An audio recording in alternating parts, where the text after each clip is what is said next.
Joseph Patterson, the jury have found you guilty of murder in the first degree. Have you anything to say before the court imposes sentence? Yeah, I got something to say. I just want to tell my friend Mr. Stowell that he's got something coming to him, and he's gonna get it. The court will remind the prisoner the district attorney has but fulfilled the obligations of his office. It is therefore the sentence of this court that the defendant shall be put to death during the week beginning June 2nd, 1938, in the manner and place prescribed by law. You are remanded to the custody of the sheriff. Edward Hennessy, Associated Press. This letter will admit you to the execution as required by law of Joseph Patterson, the state's prison, the night of June 4th. Check? Okay.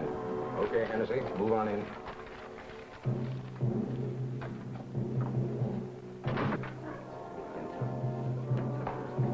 Better save some of that till you come out. Well, boys, it looks like Patterson's going to get it all right. Yep, he gets it this time. DA sure killed the reprieve. Went to the governor himself. He's a tough hombre, all right, all right. Who? Patterson? No, Stowell, the district attorney. You said it. All right, boys. This way, please.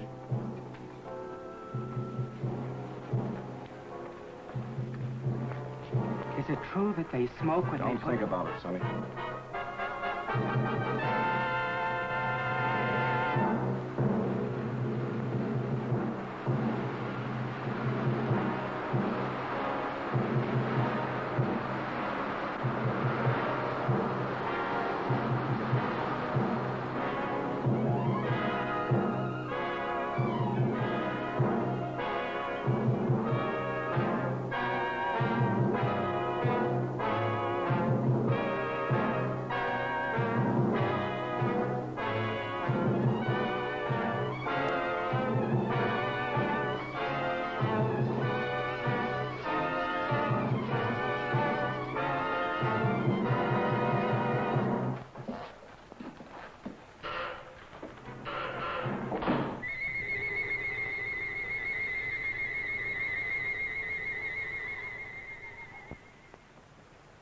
Well, that's that. He thought of you right to the end, Mr. Stowell. Welshers, Sharpie, Welshers, they're all Welshers. You'd think life owed them something. This Patterson bumped off 4 himself, and how many others he's had knocked off, I couldn't even guess. But when it comes time for him to pay off, look at the squawk he makes. Well, we can check off another on the old adding machine. 11 in 18 months. We're making progress, Sharpie, making progress. We'll have this town lily white the first thing you know. I wish you'd get rid of that hideous contraption. It gives me the willies. I'm not being too impertinent. Just an old Chinese custom, Sharpie. Chinese? You sound more like an Indian, if you ask me. An Indian counting scalps. It's my job to count scalps. It's still a life for a life, so far as I'm concerned, and will be till they rewrite those law books over there. For you, Miss Sharp. Oh, thank you, Sonny. You're welcome, Sharpie. The governor returned the record of the Patterson confession. I'd like to have seen his face when he listened to it. Patterson didn't have a chance.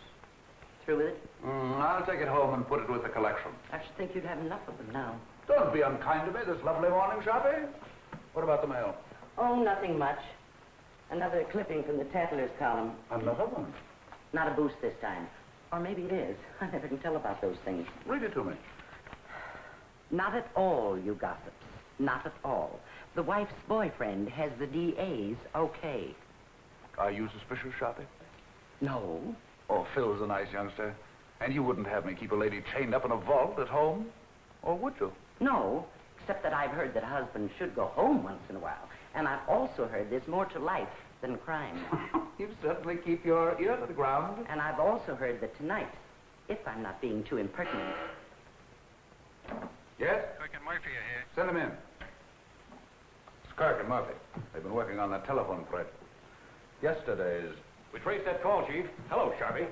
Came from a drugstore over on Christopher Street, but there are no guesses. A lot of Patterson's boys hang out in the joint, but you can't pin it on any of them. It's a pay station. Everybody on the street uses it. Yeah, going all the time. Better forget it, Kirk. Probably cold now anyway.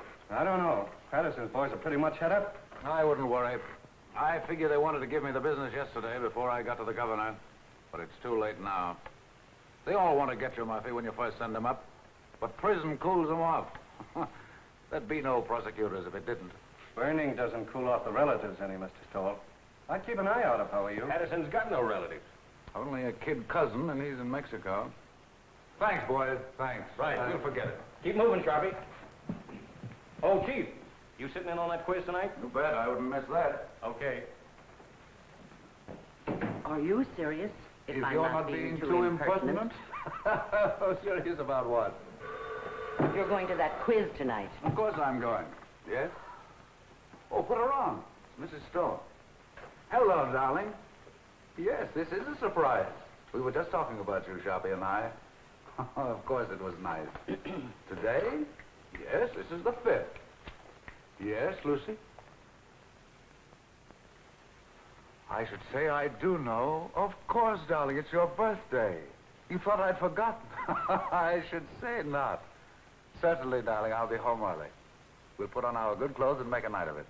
Dinner in the theater. That's right, Lucy. And darling, there's a package on the way, but don't open it till I get there. Absolutely. I'll be home early. Absolutely. Thanks, Sharpie, thanks. I don't know what I'd have done. Just my ear to the ground again. I tried to tell you. That gift on the way idea was an inspiration. I'd never have been forgiven. I told Treganis to send a tray down for selection. A pair of diamond clips would be nice. Small ones. I'd forgotten completely. I'm a fine husband, I am. I'll order the flowers. Orchids, don't you think? Yes, that would be fine. I'll telephone Mr. Kirk not to expect you at the quiz tonight. Yes, I suppose I'll have to miss that. Unless you plan to be in 2 places at once. Too bad, though. I should be in on that. Are you going home or not? Yes, oh yes, I'm going home. Don't worry, Sharpie. I'm glad of that. I don't know of anybody just now who could take your place. 10, 15, 24 left to go, Sharpie.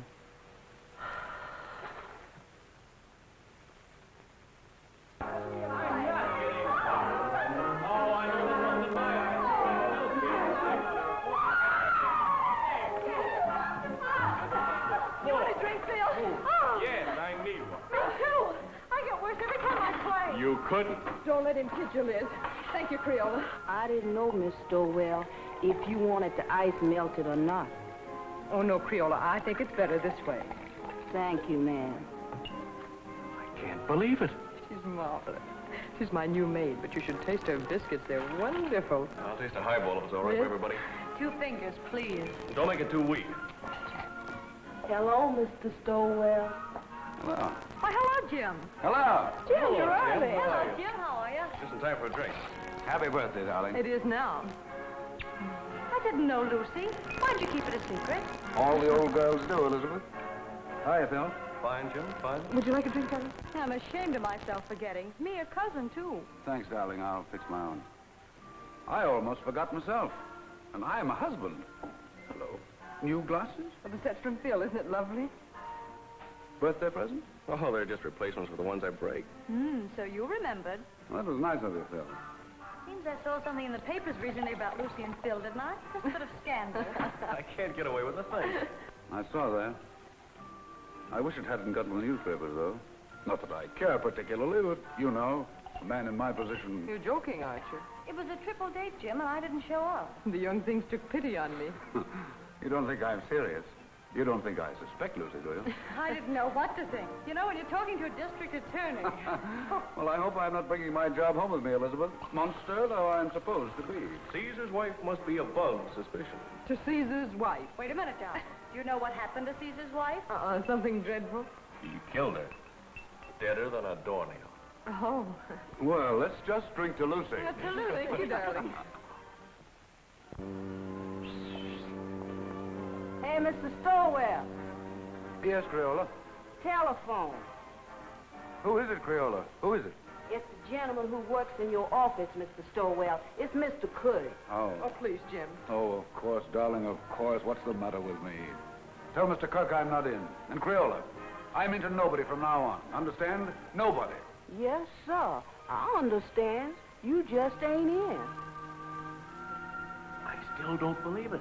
Sometimes I wonder if Jim is my husband or just district attorney. How goes it at the university, Phil? I'm on my last postgraduate course right now, political science. Do you know, after this, I'm afraid I'm going to have to go out and go to work? He hates to give up watching football practice. Come on, Einstein. We've got to go. I'm going to make him study tonight or bust. Let's bust. A great, big, beautiful bust all over town. What do you say? Oh, you ninny, come on. Thanks, Lucy, for the game and the drink. See you soon. Bye-bye. Happy Goodbye, birthday. kid. Thank you. Good-looking pair of kids. Nice, too. I wonder if they'll ever get married. Mr. Stowell, I told the gentleman you said you wasn't in, but he didn't believe me, Mr. Stowell. He says to tell you it was important, and to tell you that the cousin from Mexico was in town. But he didn't say what cousin, Mr. Stowell. That's all right, Crayola. Thank you. You're welcome. What does that mean, Jim? The cousin from Mexico? Nothing at all.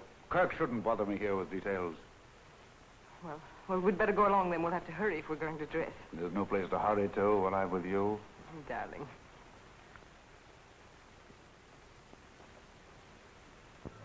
These clips are so lovely, Jim. You know, I really hoped for them. Smart girl. I bet you hoped me into them. Well, don't people say that if you hope hard enough for anything, it comes true? Only foolish people, darling. Hope's a cheat, but not a very kind one. Must you be cynical tonight? Oh, don't listen to me. Hope is fine, darling. But having is so much better. Nice, husband. Oh, now you make me feel uncomfortable. I've got a confession to make. The clips weren't really my idea. No, Sharpie thought of it. In fact, Sharpie thought of your birthday. Oh, Jim. Oh, it's the awful truth. I forgot. Well, I wouldn't let it bother me. Sometimes I wonder how you manage to remember as many things as you do. And you're the only thing in the world really worth remembering. That's nicer than any present, Jim. Except I didn't remember. But someday I will. Someday I'll stack up all the things I've forgotten in one huge celebration for you. And will that be a day? This day, this nice small day is all right. Just having you home again like this is enough. I haven't been anywhere. I know, but it seems you're never home anymore. Never? Well, almost never. At first, I used to be able to console myself by saying, your husband's a great soldier. He must be off to his wars. But lately, it's been harder and harder making it work. I don't seem to be able to console myself that way anymore. I just want you with me, especially when it's getting dark. I suppose I'm just lonesome. Or maybe I'm afraid of ghosts. Just a minute, listen.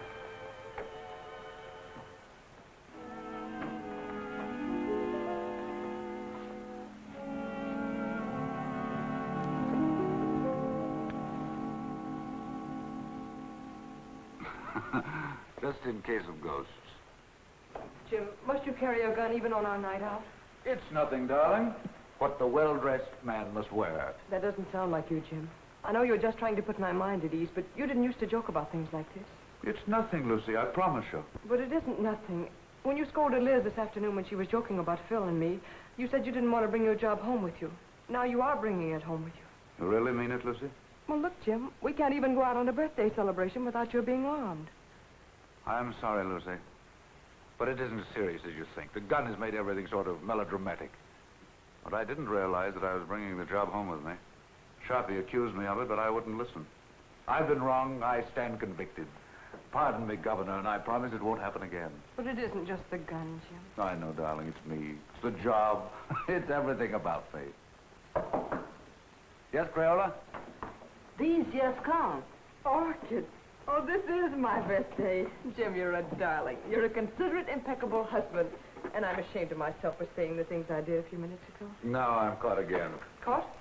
Sharpie thought of the flowers, too. Oh, dear. Well, anyway, this is my birthday. I'll try to think of something original before the evening's over now.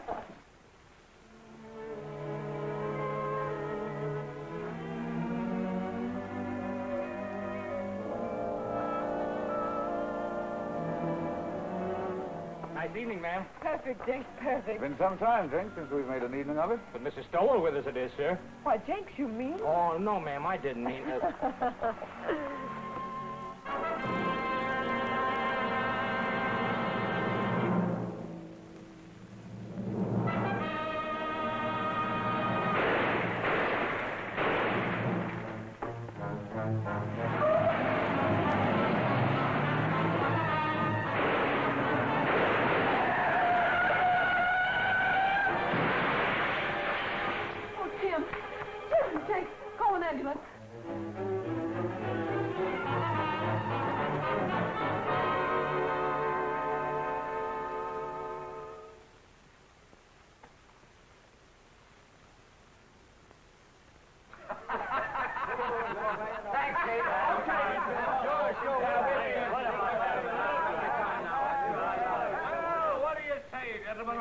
giving a dead man a break.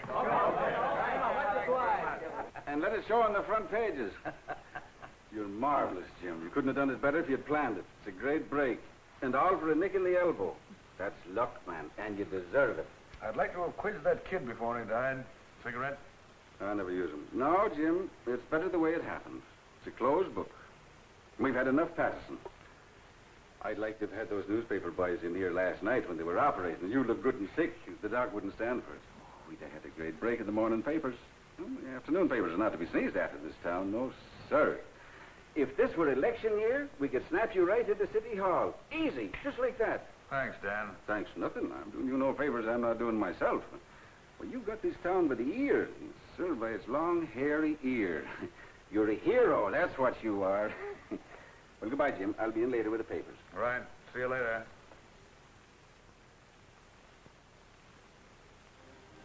They've all gone, darling. Enjoy your walk. Oh, yes, Jim. While I was walking, I did a lot of thinking. An awful lot, Jim. Bad for your complexion, darling. I heard those reporters talking coming out of the elevator. I couldn't believe they were talking about you. I overheard one of them say the Inquisitor almost got it himself. Don't you think, Jim, that when things like this can happen, when people try to kill you in front of your own house, don't you think it's high time one of us started thinking? I've been thinking myself, Lizzie. Quite a lot, too. But I mean about us, Jim. We've got to do something. Hardly ever seen you as bad enough, but when... I know. I've become a regular headhunter, Sharpie says. Does Sharpie say that? All the time. Says I've become a maniac. Says everybody's a suspect with me. Everybody's a potential criminal. Says all I live for is convictions and executions. I never had the nerve to tell you. You didn't have to tell me. I knew it. Knew what you were thinking, too. Did you really? Really and truly. Yes? Who is it? Oh. It's Mr. Kirk. Do you want to talk? Yes, Auntie. Yes, Kirk? Fine, fine. No, I'll tell you what to do. You handle the office yourself. That's right. No, it isn't that. I'm fine. Perfect. No, Mrs. Stowell and I are going away on a trip. 3 or 4 weeks. We haven't worked it out yet. Maybe Canada, maybe California, maybe Europe. I've never had a vacation, and there's no telling where we'll end up. Thanks, Kirk. Thanks. Goodbye. Do you really mean it? Absolutely. We both need a vacation, Lucy. We both need to renew our old acquaintanceship. Oh, Jim. Yeah? You know, that trip we've been saving up for our old age? Or the one we were going to take for a honeymoon and dinner? Or any of those trips we should have taken and never did. All right, darling? I can't believe it, Jim. I really can't. Will you start believing right now? Land of the Midnight Sun, Arabia, Blue Mediterranean, in old Quebec, Australia, the Riviera. Where would you like to go, Liz? Cairo looks pretty good to me. Why not 2 weeks of salmon fishing in Alaska? I think I'd like to go to Switzerland. Very aloof, Switzerland. It's so clean and quiet. Egypt's where I want to go. Dark and mysterious. Oh, no. Egypt's got no sense of humor. I don't want anything dark. I want sunshine and snow and everything white and blue and glistening. Listen to me, will you? I'll be happy if we ever get anywhere. I still have to pinch myself to make sure I'm awake, and I'm very careful not to pinch too hard. I really can't believe it. I really can't believe it. A bracelet to match the lady's birthday clips. Your clips, Sharpie. How they've been gnawing at my conscience. I had to think of something myself, or I wouldn't have enjoyed a moment of the trip. So you're really going? I have to, Sharpie. I have to. I haven't been myself lately. I've been somebody else. You're not telling me anything. I've got so lately, I'm suspicious of everybody. Why, I'm suspicious of you, Sharpie. I'm even suspicious of myself. I third degree myself. I put myself on the stand. I find myself turning around quickly to see if I'm the man I think I am. What did you say to that, Sharpie? I'd say you weren't going away a moment too soon. Right, Sharpie. You're always right. So I'm going. The moment I go out of this office, I'm gone, you understand? And you don't know where to find me. Yes, Mr. Kirk. No, Mr. Kirk, he's not in the office. I see. A murder. But I'm not... I imagine it must be sensational. Of course. I know. Yes, Mr. Kirk, if you should come in, I'll have him call you immediately. Goodbye.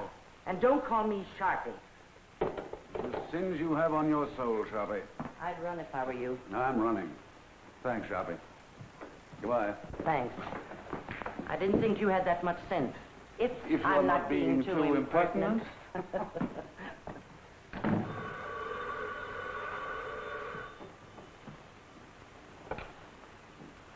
Sorry, Mr. Stowell's not in the office, and I don't know where to find him. Oh, it's the police headquarters. I'm sure it must be very important, but I have no idea where to find him. So sorry.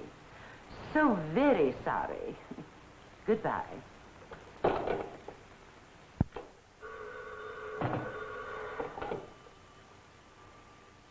Sorry, he's not here, Captain. Oh, the McAllen murder. That is important. But I don't know where to reach him. You see, Mr. Stowell's gone away on a vacation. I'm so sorry. So very sorry. Goodbye.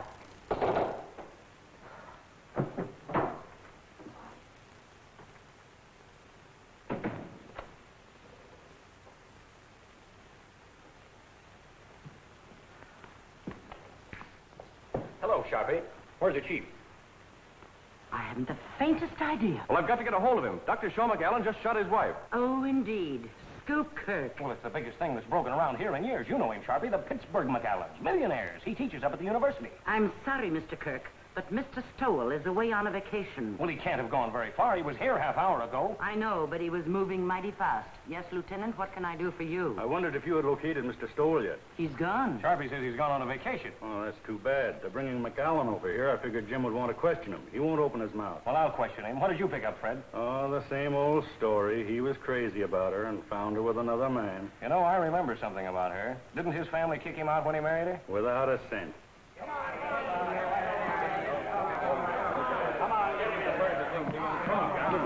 Sit him down there. Well, we'll see if the district attorney can make your call. Now you're quiet! Shut up! I think I'll be going now, if you gentlemen don't mind. See if you can locate the chief. Now, Mr. McAllen, spill it!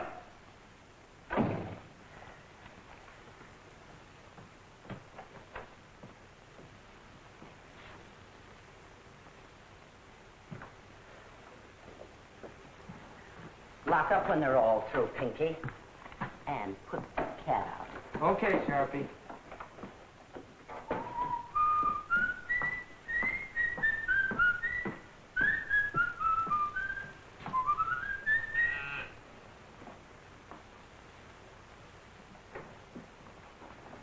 I'll only be a moment, Joe. I left something in my office. And you remember nothing, Dr. McAllen. But you shot well enough to kill. A precise, deadly shot, Dr. McAllen. Are you sure you don't remember that? Your silence has no point, Dr. McAllen. When you shot to kill, when your gun spoke, you spoke. It's too late now for silence, Dr. McAllen. You're an educated man. You know men have been shooting faithless wives since time began. No, Mr. Kirk. Just a moment, if you please. Gentlemen, if you'll be kind enough, I'd like to be alone with Dr. McAllen for a moment. I can imagine the strain he's been under. Would you be kind enough to leave us alone for a moment? Okay, Chief. Thank you.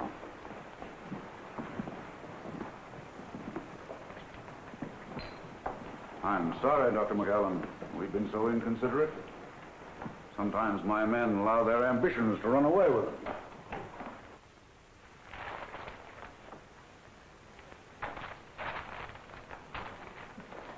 You better sit down, honey, and rest your feet. I caught myself doing that once unaware, and I was wore out for a whole week. Now, that's bad. You may not never get over it. It'll do you good to get the whole thing off your chest. There's no use of talking, Mr. Stowell. There's no use of anything now. Would you like a cigarette?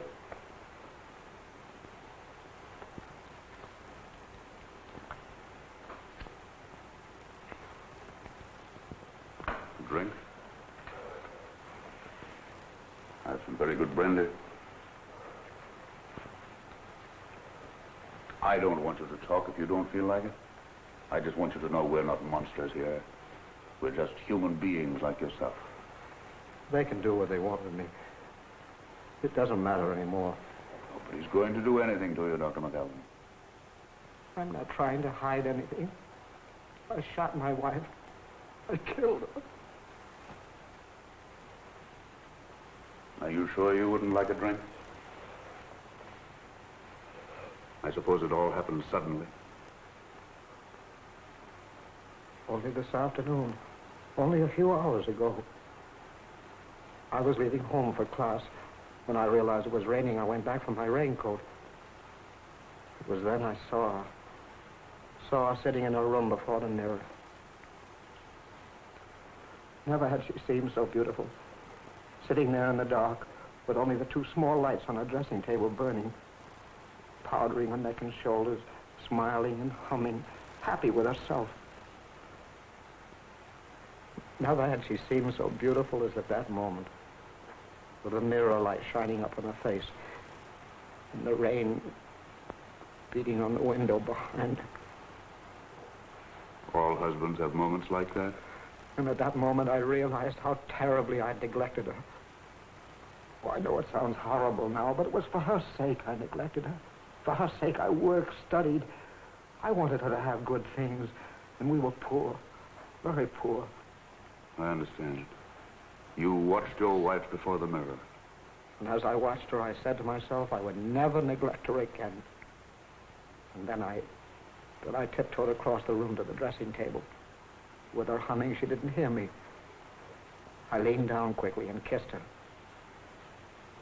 Instantly, the moment I kissed her, she shivered. Her flesh became goose-pimply as with cold. I saw her face in the mirror looking up at me, and all its happiness was gone. On it was a look of revulsion. I was speechless, stunned. I see. The Japanese have an expression. A woman tells the truth to her mirror. And then she recovered and looked up at me and laughed and said, "You should know better than to ruin a lady's makeup." She began to powder the spot on her neck where I'd kissed her. And she got to her feet and kissed me on the cheek. "I've got to run along," she said. "I'm playing bridge at Sonia's. I'll see you for dinner." She ran out. I stood, still speechless, and watched her go. I see. And that was how it began. My brain was on fire. I was sure there was only one explanation. She was making herself beautiful for some man, and she was going to him. She wasn't going to Sonia's. I followed her in the rain. And what finally happened, Dr. McAllen? I killed her. I know, but the circumstances. It's all unreal to me. All blurred. I was blind, insane. I saw her enter a house. I went to a window. I saw her run into a man's arms. The fire in my brain became a fury. I didn't realize I'd drawn the gun. I didn't realize I'd fired it. Until I saw her body crumble to the floor. And then I knew I'd killed her. In that instant, I knew I'd lost forever the one thing in the world I loved. It's my fault.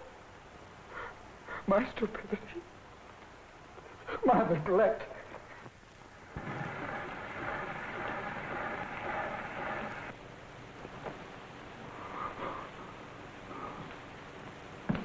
Kirk, better get him out of here. Well, looks as if you'll have to give him a lift. Come on, let's get going. Better have the doctor give him a shot or something. A sleep will do him good.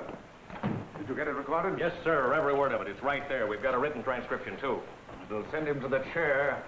Did you ever hear such a fairy tale in your life? The kiss before the mirror. I don't know, Chief. You know, that's the way things like that sometimes start. Oh, you should be smarter, Kirk. His emotional upset fools you. Well, that was genuine enough. But the kiss before the mirror story, that's something else again. Wait till a jury hears it, with the proper commentary by the prosecution, I mean. You want to transfer the cylinder? No. I like it flat. I can play the whole thing through then. I think I'll take it home and lock it up. Keep this quiet. The McAllen family will probably leap to the rescue with their millions now the wife is out of the way. And by tomorrow, they'll have all the legal brains in the country lined up against us. They'll repudiate the confession. They'll repudiate it, all right. But if we don't mention it, they won't worry about it. That is, until we spring it. And I have an idea something can be made of it at the right time. It's going to be a battle. I won't say a word. Oh, you wanted this. Oh, that's something else. I forgot this earlier.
Did you get my message, darling?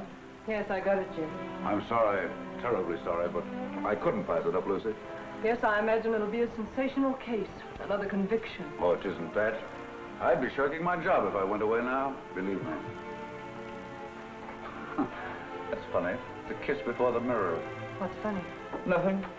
Nothing for your pretty ears. I was just reminded of a little story I heard today.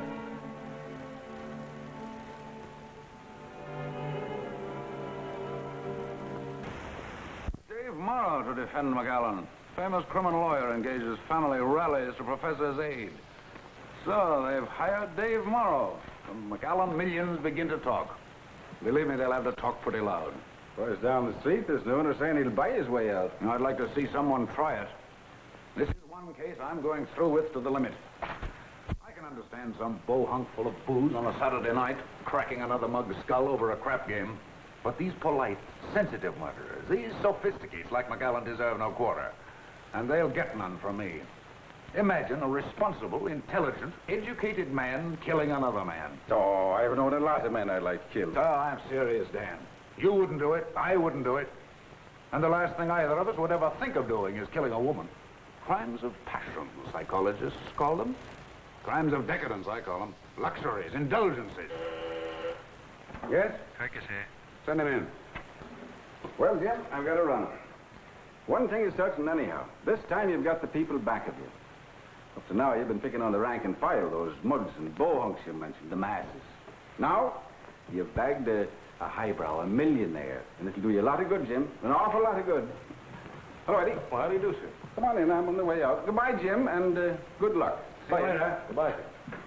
Well, he had a permit for the gun, all right. Seems he used to walk back and forth to his classes, and there have been a lot of holdups along through there after dark, and he got the gun for protection. But I don't know what a guy like that would do with a gun if someone held him up. He could use a gun, all right. That's the late Mrs. McAllen. Any news of the other man? Vanished completely, not a sign or a trace of him. He was just a lodger there. Suppose McAllen knew this man.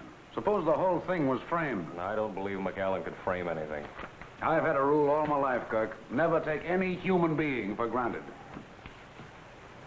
Just think what getting rid of his wife would mean. His family's forgiveness. Return to the security of millions. A chance to follow his studies and comfort. What is he professor of, anyway? Political science. Oh, yes, I remember. See what an opportunity this man would offer? It's true, he neglected her. He said so himself. And why didn't he kill the man? That's what a man usually does. Kills both of them. But not a professor of political science. I was just telling Dan Ellison. McAllen's one of those sensitive murderers. Consider that fancy tale of his. The kiss before the mirror. It's raining out. He comes back for his raincoat, sees his wife, kisses her. She laughs at him. Suddenly, he sees red. My brain was on fire. I was sure there was only one explanation. She was making herself beautiful for some man, and she was going to him. She wasn't going to Seniors. I followed her in the rain. And what finally happened, Dr. McAllen? I killed her. I know, but the circumstances. It's all unreal to me. All blood. I was blind, insane. I saw her enter a house. I went to a window. I saw her run into a man's arms. The fire in my brain became a fury. I didn't realize I'd drawn the gun. I didn't realize I'd fired it. Until I saw her body crumble to the floor. And then I knew I'd killed her. In that instant, I knew I'd lost forever the one thing in the world I loved. It's my fault. My stupidity.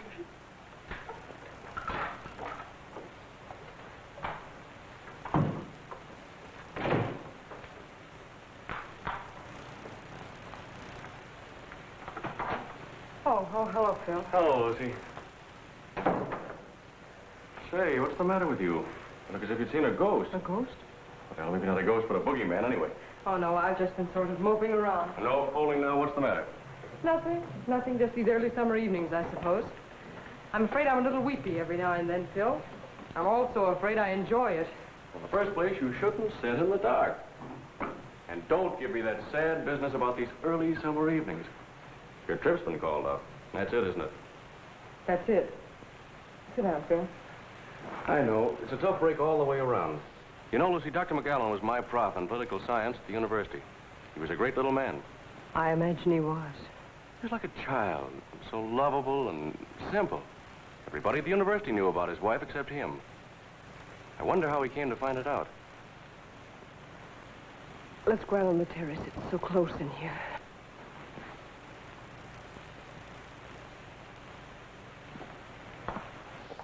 This fresh air's better. You sure you feel all right? Oh, yes, I'm all right.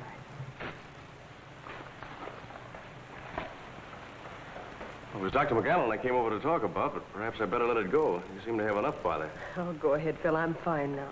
Well, Lucy, it's just that I'd like to see the poor gent get some sort of a break. I guess there's no doubt he shot her, but, well, I thought if Jim knew what a terrible woman she was and what a sweet little man he is, it might help. He might be lenient anyway. And I thought if you could... If I could speak to Jim? Yes, Lucy, if you could, because I could never do it. It'd be a waste of time, Phil. Well, I thought knowing Dr. McAllen... I know, but there's nothing you can do nor we can do. When Jim gets on a case like this, he's different. He's a stranger. His job becomes a mania with him. I don't know him. I don't understand him. I'm even afraid of him. I'm really sorry I mentioned this. Oh, I guess it isn't as bad as it sounds, Phil. Jim's always thoughtful and gracious with me. It's just that other side of it. I understand perfectly. That's a tough racket he is in. I'm sorry I bothered you. I wish I could be of help. Well, I wish I could be of some help to you, Lucy. And when Jim is off on one of those cases, you know, I mean, whenever you need some laughs, why, give me a ring, will you? Oh, thanks, Phil. If ever I feel like I need some laughs, I'll do that. How's Liz? Oh, fine, fine. But she's ambitious as the devil. She wants me to get a job right now. How disgusting. It's terrible. She wants me to give up my boyhood. Well, I've got to go. Good night, Phil. Good night, Lucy.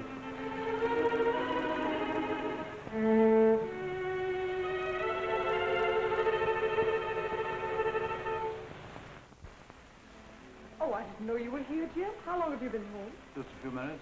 Out for a walk. No, Phil dropped over. We've been out on the terrace talking. Phil likes the dark, too. Writing poetry, I suppose. Oh, no. Phil's one of our young realists. He lives a sort of poetry, though. Limericks, I imagine. No, popular songs. Gay ones, bright ones. How's Elizabeth? Oh, she's fine. Phil says she's ambitious as the devil. She wants him to give up his boyhood. He couldn't mean his childhood, could he? What's the matter with you, Jim? No. Why? Talking like that. You like Phil, don't you? You always have. Of course I like Phil. It's just my evil nature, darling. I was so disappointed not to find you here. I'm afraid I'm old-fashioned. I want my woman in the house when I come home. What's got into you, Jim? I was here. Yes, I know. I guess it was just when I found you here with Phil, I was... You don't mean jealous, do you? No, not jealous. Envious. I envied him. I envy anybody who has a single moment of your time. I envy them your eyes, your voice, your presence. I even envy them your shadow. Do you know the other morning when you told me of some wild dream you had that night? How you'd gone to a masquerade and I wasn't there? Do you know, I was furious. Furious because I wasn't there in your dream. Furious with all the people who were. I didn't say anything about it, but it wasn't until I got to the office that I was myself again. Sharp is right, Jim. You are going crazy. With worship of your darling.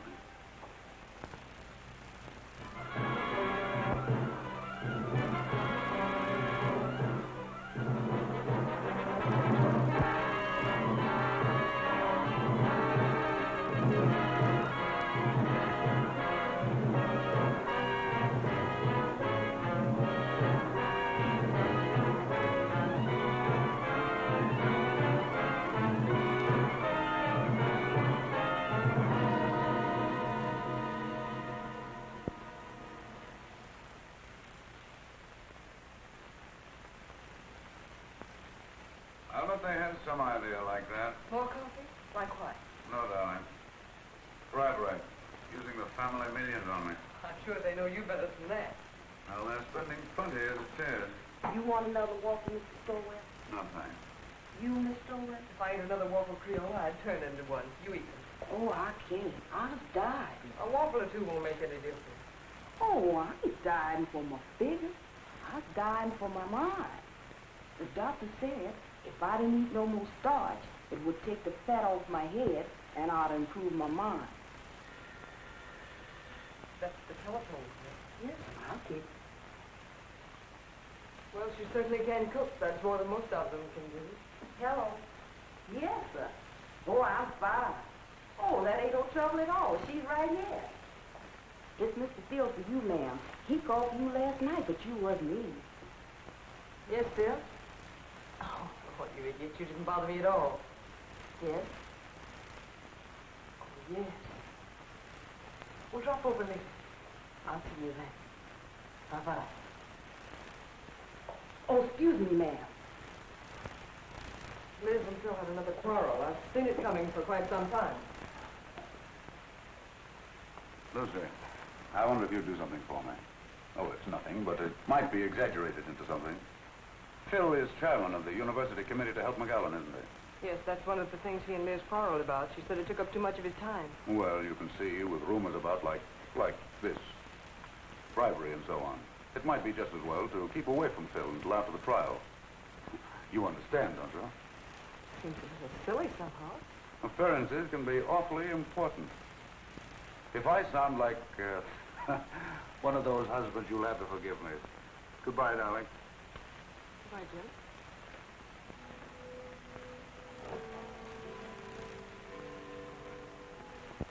No, Dave, the job was premeditated, and I'm pretty sure I can prove it in court. Aren't you going just a little bit out of your way, Jim? I'm not just talking as his attorney when I say that he was not in his right mind. I know, you're just talking as an old friend. Now, I've defended many a criminal, and if McAllen's one, I'm giving up the profession.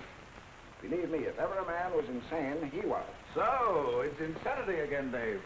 I suppose you've got your battery of psychologists and experts all lined up.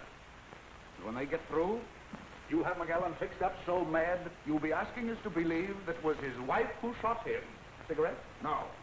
But I tell you, the man was really crazy. It's the only possible explanation. If you keep on, none of us will be responsible for anything. We'll do what we like. We'll steal, kill, anything. And if the police catch up with us, we'll just go out and hire someone as smart as you to prove us crazy.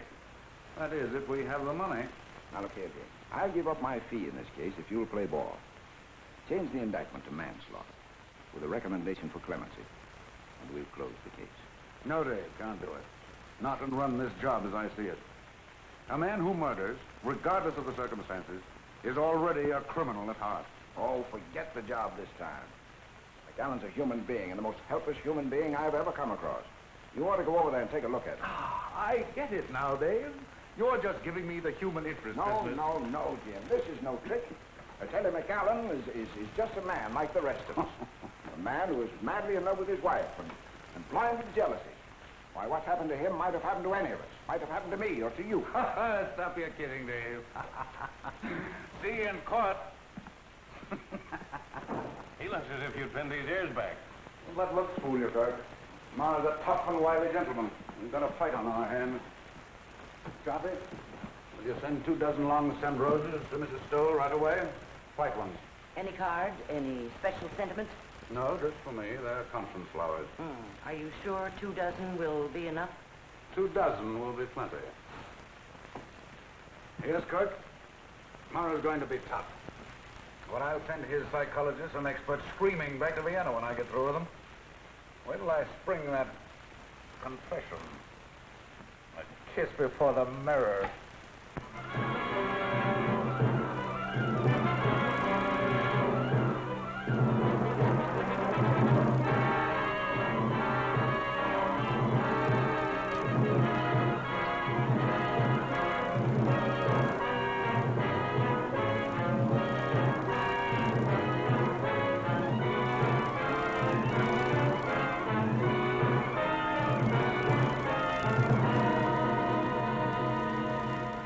You admit, then, that you neglected your wife. You saw little of her. You were too busy with your humanitarian studies, your plans for a better world. I must ask you again to answer yes or no. Yes. Thank you. Did your plan for a better world include, by any chance, better consideration for your wife? I object, Your Honor. The question is irrelevant and inappropriate. Objection sustained. The district attorney will please control his sarcasm. You are a professor of political science at the university, is that right? Yes. Your students loved you, liked your courses. I think so. You spent a great deal of your time with them, long hours after class and in the evening. Yes. And when your students were not with you, your work was with you, night and day. Is that not right, Dr. McAllen? Yes. How long would you say, Dr. McAllen, how long was it before your wife's death that you took her out, say, to dinner, to a party, to the theater? I object, Your Honor. The question is irrelevant. Objection overruled. District attorney may continue. How long, Doctor? A month? 2 months? 3 months? About 3 months. This, then, is the woman you loved. This woman you did not think enough of to be a companion to in her ordinary life. This woman you left to weep her heart out in her own loneliness. This is the woman you say you loved with a passion, with a madness that drove you to kill? I object, Your Honor. I object. Order! Order! Ladies and gentlemen, be seated. Order! Evening paper, ma'am. McAllen collapses on the witness stand. Thank you, Gail. You're welcome. Cracked after 2 hours grilled by District Attorney Stowell.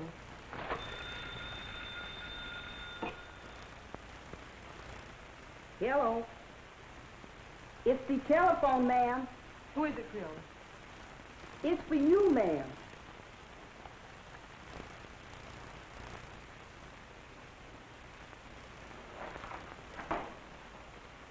Yes? Oh, yes. Oh, yes, I'll be over as soon as I can.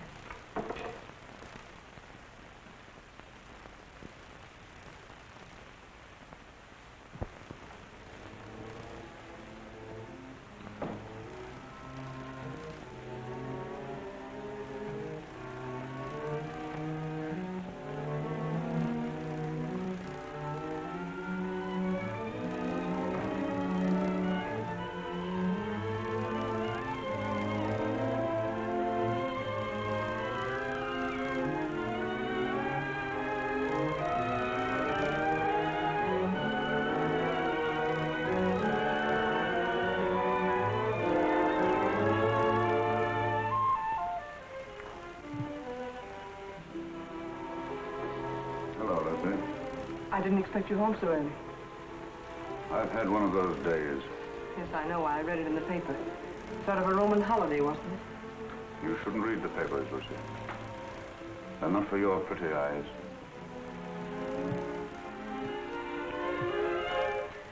Jim. What's the matter, Lucy? Nothing, Jim. I have to go to Elizabeth's for a few minutes. I wish you didn't have to go out tonight, Lucy. I'm sorry, Jim, but I have to. I'll be back before dinner.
Shining up in her face.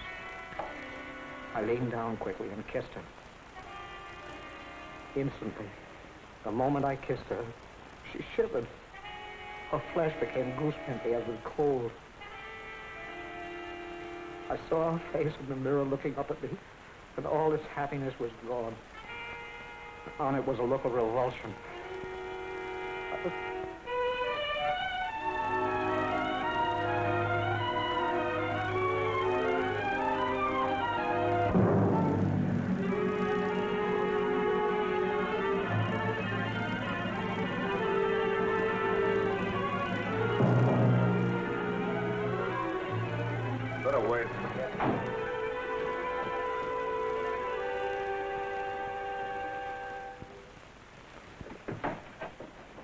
Why, Jim.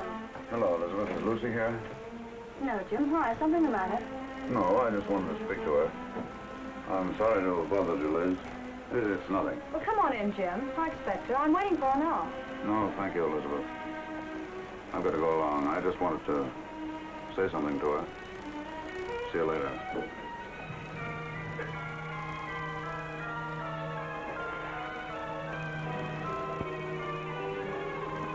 406 Maple Drive. Yes.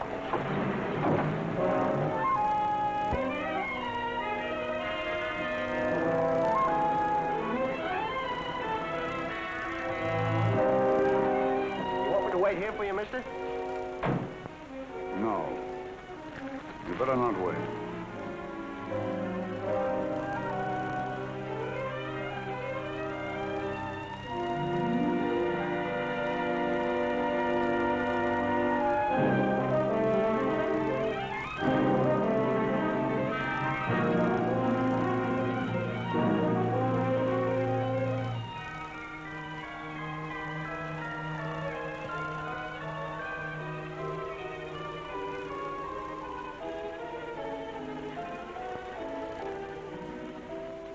So beautiful for some man.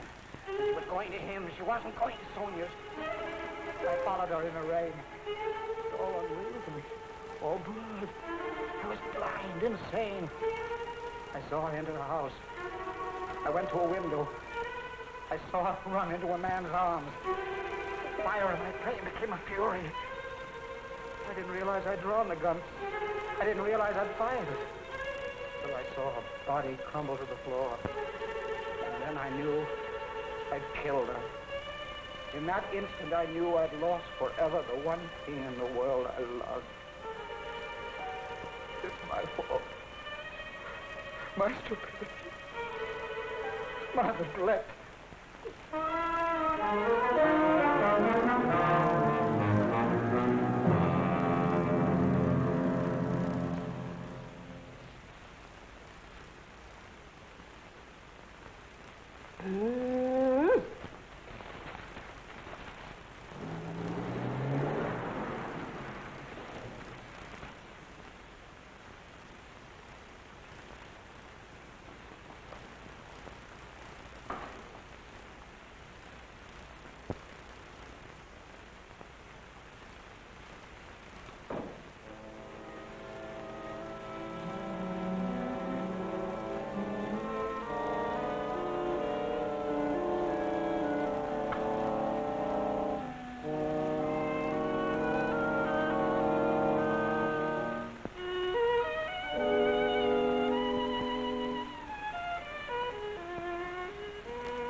Stupid record. I should have bought some new ones. Liz said you were looking for me. What is it, Jim? Nothing. Nothing much. I guess the case is about getting on my nerves. I simply wanted to tell you that I wouldn't be at home tonight. I'm staying in town. Oh, I see. It's much better if I'm near the office. Yes, I suppose it is. The office is terribly important. I can get someone to stay with me here. Yes, I'm sure you can. See you tomorrow.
sure that you feel?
Proceed.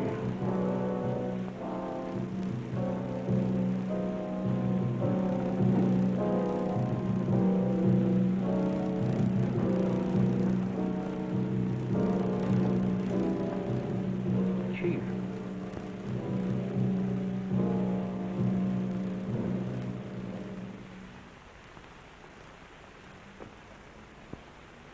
I would like the permission of the court to request a change of the present indictment. In the form in which it was returned? In its form and in its intention. This request is quite unusual. But I beg Your Honor to believe it has nonetheless been most carefully considered. The jury will please retire.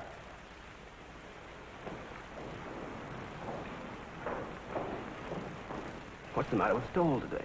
Can't figure it out, unless he's got a new act. He looks as if he's ill. I do hope nothing's happened to him. This is the only day I can come. Here's where he pulls something out of his sleeve. The state has come to the belief that the indictment of murder brought against the defendant in this case was not fairly and justly conceived. The attorney for the state has come to the belief that he acted without premeditation. If it please the court, the state recommends that this indictment of murder be amended to a charge of manslaughter.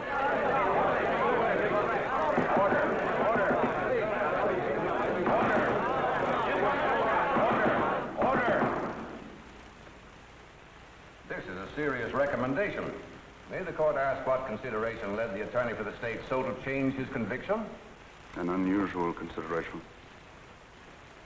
Since the adjournment of court yesterday, he has had experience with a case that, to a great extent, parallels this. In fact, is extraordinarily similar to it.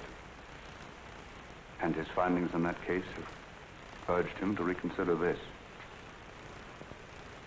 He realizes, especially in view of rumors that have been afoot, the grave charges he leaves himself open to in making this recommendation, but he implores the court to believe that there are unimaginable moments when a man, a poor, weak man, jealous, blind, frantic, may kill the one he loves more than anyone, more than anything on earth, may kill her by some strange, tragic perversity, and in killing her condemn himself to a life of sorrow and regret. And that, not death, is his punishment. And believe him, Your Honor, it can be a terrible one.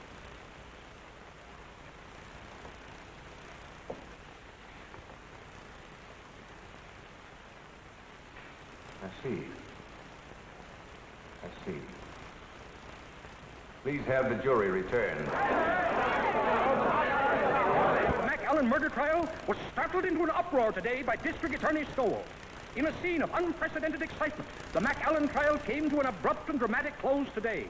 District Attorney Stowell asked the court that the first-degree murder charge be withdrawn. Well, it looks as if you're finally getting away on that trip, Mrs. Stowell. Something like that, James.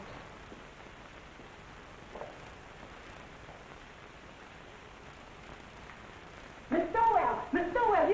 Miss Stowell? That's it, Creola. Mr. Stowell just let that McAllen man go. He let him go. Yes, something like that. You just come on in and listen, Miss Stowell. For the alleged rights players, surprise the spectators and the court by asking that the first-degree murder charge be dismissed. The jury, following Judge Forbes' instructions, immediately returned a verdict of manslaughter with a recommendation for clemency. The penalty calls for from 10 to 20 years. District Attorney Stowell has blankly refused all further discussion of the case. We will now continue with our regular program. I thought sure they was going to electrify him. Thank you, Creola. I learned a lot just sitting here on my day off, improving my mind.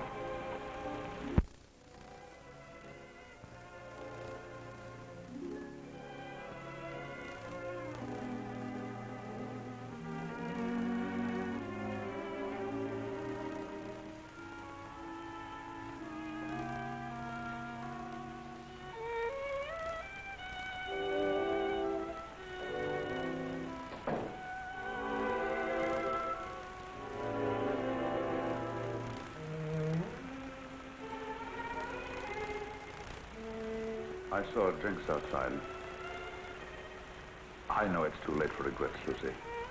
I've been mad. Mad. There's no other word for it. No other explanation of my selfishness and stupidity. You've always been generous, Lucy. And before you go, I'm going to ask you one last great kindness. Won't you let me start all over again? Not here in this house. Not as your husband. Not even as an old friend, but just as if we'd only met. Strangers, meeting for the first time. Like that first snowy day in New Haven. And let me try to win you back. I don't know, Jim.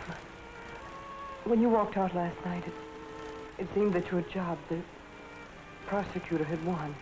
Believe me, Lucy, I didn't know. I didn't realize what had happened between us until yesterday when I saw you sitting before the mirror. When you kissed me? Yes, when I came home. I hated you then. I just read your cross-examination of McAllen and how he collapsed on the witness stand. And you seemed to me more of an executioner than an attorney. I know. I understand, Lucy. And afterwards, when you left the room, I realized the truth for the first time. Hello, folks. I want you all to meet the young lady's husband. We were married before breakfast. Oh, Liz, I'm so happy. I don't know what I'm crying for. Come here, bride. Kiss Mr. Stowell. After all, it was his wife that did it. That's right, Jim. He was really going to run out. Don't I know? When I was over there last night, he had his bags all packed. My bag, you mean? All the happiness in the world, Elizabeth. Thanks, Jim. I don't have to wish you happiness, Phil. You have it. Thank you, Jim. I hate to admit it in front of two women, but I think you're right. Thank you, sir. Oh, Jim, isn't there a bottle of wine on ice? Not now, Jim. Save it until we get back. Come on, Victim. We've got to run. On to Niagara Falls. To Niagara Falls. Phil insists. He wants to be different. We're going to drive up in the flivver, and I tie the tin can and ribbons out all by myself. And he's made one of those just married signs, too. Didn't I read somewhere about the bridge over the falls being done? Well, we can still send postcards. That was a marvelous thing you did today. You're a great man, Jim.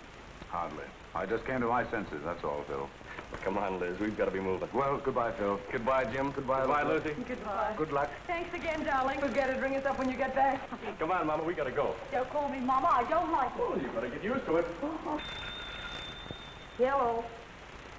It's the telephone, Mr. Stowell. Who is it, Creola? It's that Mr. Allison from the office, and he said it was most urgent. No, Dan. No, I've had enough of the job.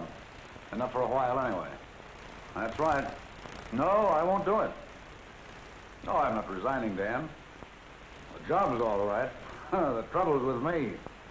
I've just got wise to myself. But, Jim, the newspaper boys are packed outside, and there's some pretty nasty talk going around. Yes, bribery. The McAllen millions, you know what I mean. Let them talk. Let them investigate. Let them do what they like. I'll take care of them all when I get back.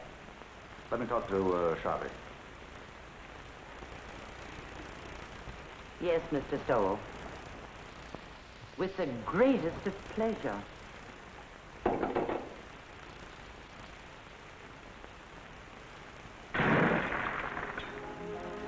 That's my little good deed for the day.